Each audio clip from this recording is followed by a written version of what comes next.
viewers, thank you for tuning into Dalsan TV. My name is Abdelrazak Ali Gese. We have some compelling headlines for you tonight.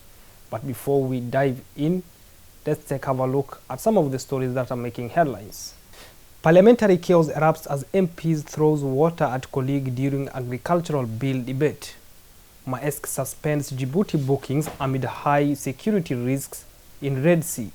Ethiopia stresses maritime agreement with Somaliland vital for national security, citing water access.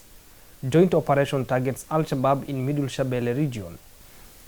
Welcome back. A video captured inside the parliament on Saturday reveals an incident where an MP threw water at MP Mohamed Abdullahi, triggering a wave of uproar. The regular session of the Somali People's Assembly held at Villa Hargeisa took an unexpected turn today as an incident unfolded, capturing widespread attention prior to the commencement of the debate on proposed agricultural legislation.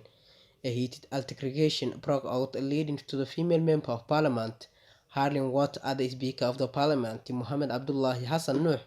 The disruptive act sparked a commotion within the assembly, leaving members shocked and concerned.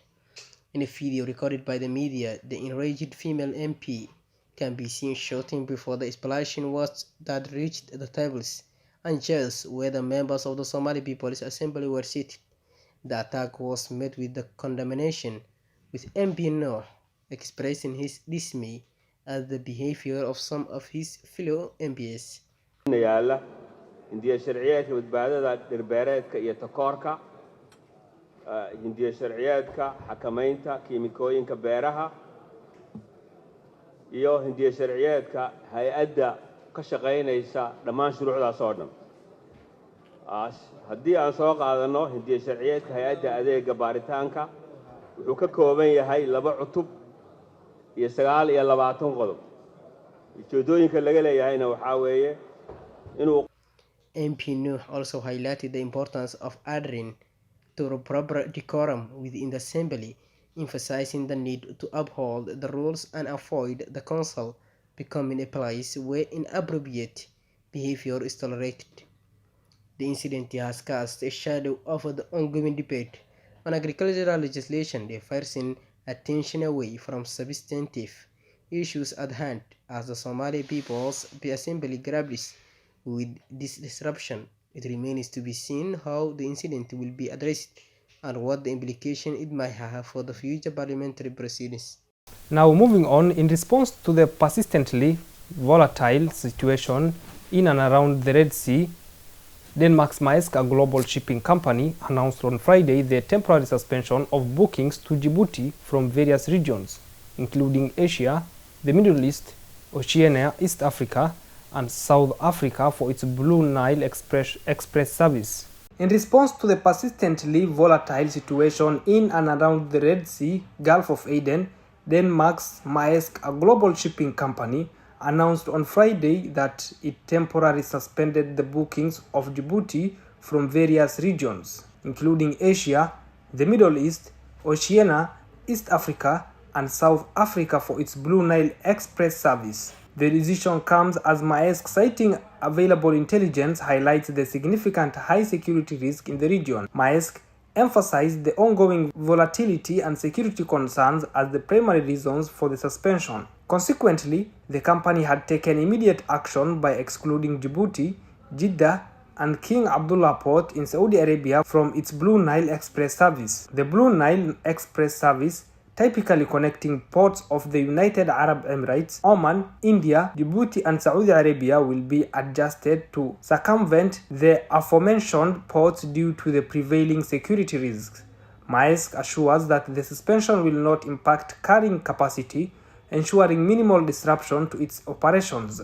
The decision by Maersk highlights the complex security challenges faced by the shipping companies operated in the Red Sea. This move underscores the importance of prioritizing the safety of the crew, vessels, and cargo amidst the high-risk environment.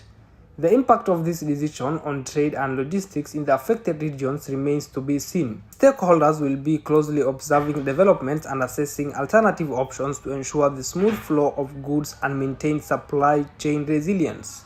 Now, the Ethiopian government has provided details regarding the maritime agreement reached with Somaliland and has presented a compelling rationale to pursuit of accessible Somaliland waters. Ridwan Hussein, the security advisor for Prime Minister Abiy Ahmed, emphasized that securing access to the waterways is crucial for the well-being of millions of Ethiopians.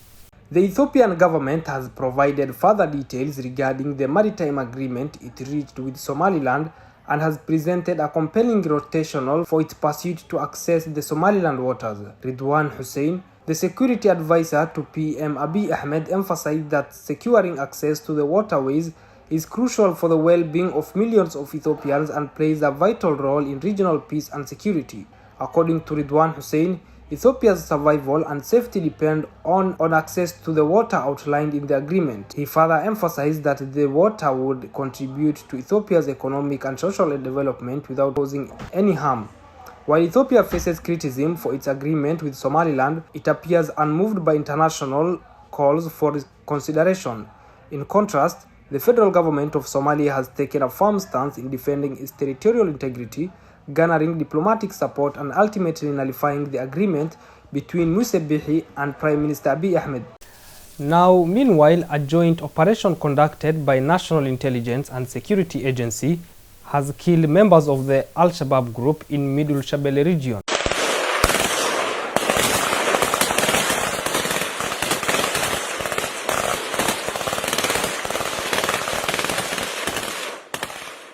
The National Intelligence and Security Agency, or NISA, in collaboration with international partners, conducted an operation on Saturday in parts of the Middle Shabelle region under the administration of Hirshabelle. The operation, which targeted members of the Al-Shabaab group in the Fido area, resulted in the elimination of up to 7 individuals, including senior leaders. In a press release issued by the Somali government, it was confirmed that the operation was a planned and coordinated effort between NISA and its international allies. The press release further provided the names and roles of 3 leaders among those neutralized in the operation. Abdurrahman Dere, who was responsible for staging ambush attacks in the Middle Shabelle region, was among the eliminated individuals. Colonel Muad, a member of the same unit involved in attacks in the Middle Shabelle region, also met a similar fate. Additionally, Chief Abdurrazzaq Musa Khalif, the deputy chief of extortion and a key figure in the group's activities in Sakawad, was among those terminated in the operation. While the operation has already neutralized several individuals, reports indicate that it's still going, with intensified activity observed in a dense jungle area of Mahadai. Middle Shabelle has been a region where important progress has been made in countering the influence of Al-Shabaab, particularly during the first phase of operations conducted in the administrative areas of Hirshabelle. Now moving on, in Sudan, a United Nations report seen by Reuters on Friday revealed that between 10,000 to 15,000 people were killed in one city in Sudan's West Darfur region last year due to ethnic violence involving in paramilitary support forces, RSF, and allied Arab militia. Express our concern of the development between Somalia and Ethiopia, starting with the MOU in January this year. The signature of the MOU, the Memorandum of Understanding, strained the relations between these 2 neighbors at a critical juncture for the region and for Somalia. The EU again highlights the importance of Somalia's unity and territorial integrity. We've done so in the first hour, and we stand ready to support Somalia in this endeavor. We stand firm in the belief that positive bilateral cooperation is essential for the region, especially as Somalia is entering a critical year for its security transition. Today represents an opportunity for dialogue and trust building. Third, these 2 crises have a common connector, the Red Sea. The Red Sea is where regional dynamics have their most visible link to global geopolitics and geopolitical developments. The critical waterway, carrying more than 10% of global cargo and 20% of European trade with Asia, has experienced a profound destabilization.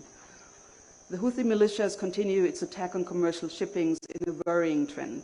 The EU is a long-standing security contributor in the Red Sea, evidenced by our Operation EUNAVFOR Atalanta, which succeed in curbing Somali piracy. Together with our partners in the IGAD region, we need to respond to this emerging threat collectively, as it touches our joint interests in a Red Sea which is free, secure, and prosperous. These acute problems of today are risking the region to lose sight of the long-term challenges and opportunities this region holds. This means they keep us from facing the challenges of climate change, socio-economic grievances, terrorism, while we grapple with the pressing realities that gather us here today. Also, they keep us from harnessing the region's immense potentials. Its youth, its resources, its innovations, the potentials of regional economic integration, and to build on its strategic location. On my recent mission to the Horn and the Gulf, I witnessed a strong awareness that collective security requires shared solution. One crisis cannot be dealt with in isolation. This sense of collective security guides us as the European Union's approach to this region and beyond.